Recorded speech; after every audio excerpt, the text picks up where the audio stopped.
안녕하세요. 여러분의 관절 건강을 100%로 만들어 드릴 정형외과 전문의 황보현 원장입니다. 어깨 운동하시는 분들이 많아지고 팔을 쓰는 반복적인 업무가 많아지면서 어깨 통증을 호소하는 분들이 병원을 많이 찾고 계십니다. 바로 오늘의 주제는 어깨 회전근개 파열입니다. 이름도 어려운 회전근개. 회전근개는 어깨를 싸고 있는 중요한 4개의 힘줄입니다. 견갑하건, 극상건, 극하건, 소원형건으로 이루어져 있고요.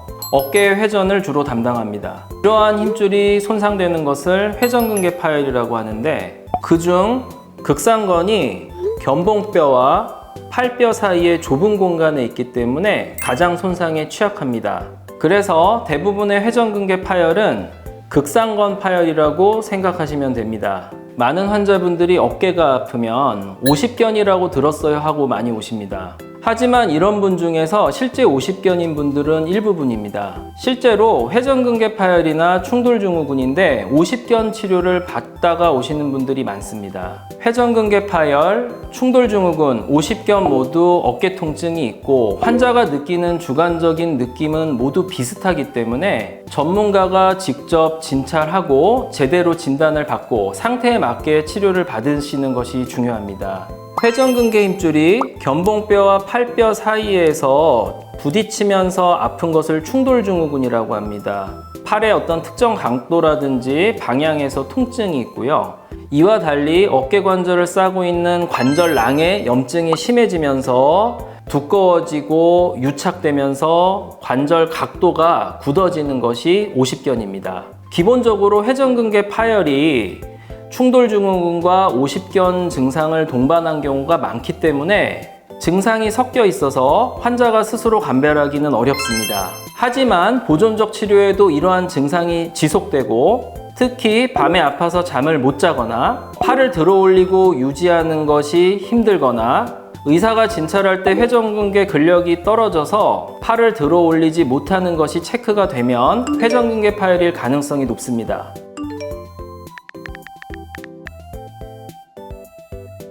완전히 파열됐다면 수술을 해야 하고요. 주로 관절 내시경을 통해서 끊어진 힘줄을 봉합해 줍니다. 완전 파열인데 방치하게 되면 끊어진 힘줄이 말려 올라가거나 얇게 퇴화되어서 나중에는 봉합이 어려울 수 있습니다. 또한 어렵게 봉합하더라도 얇아진 힘줄이 재파열될 가능성이 매우 높기 때문에 적절한 시점에 봉합을 해야 합니다. 만약 힘줄이 잘 붙어 있는 상태에서 힘줄의 표면이 부분적으로만 파열된 경우, 충돌증후군과 오십견 증상이 주된 경우에는 보존적 치료를 먼저 시작합니다. 주로 체외충격파 치료, 주사치료, 도수치료 등을 통해서 힘줄 부분 파열 부분을 회복을 시킬 수는 있습니다. 하지만 부분 파열된 부분이 견봉뼈 밑에 골극에 의해서 계속 부딪히면서 통증이 지속되거나 파열이 진행이 되면 이러한 경우에는 관절 내시경을 이용해서 골극을 제거하거나 힘줄을 봉합하는 수술을 합니다.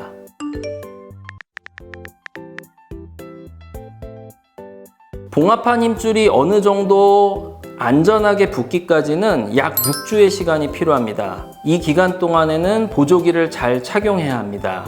그리고 파열된 상태에 따라서 단계적인 재활을 시작합니다. 3개월까지는 재파열 예방을 위해서 물건들기나 저항이 실리지 않도록 주의해야 합니다.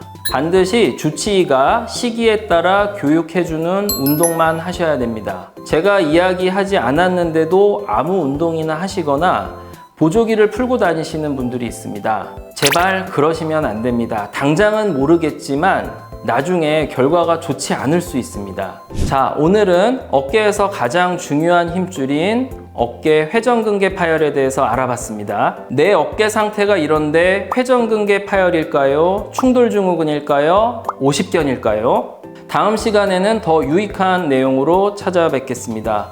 구독과 좋아요 잊지 마시고요. 지금까지 연세 100% 병원 정형외과 황보현이었습니다. 감사합니다.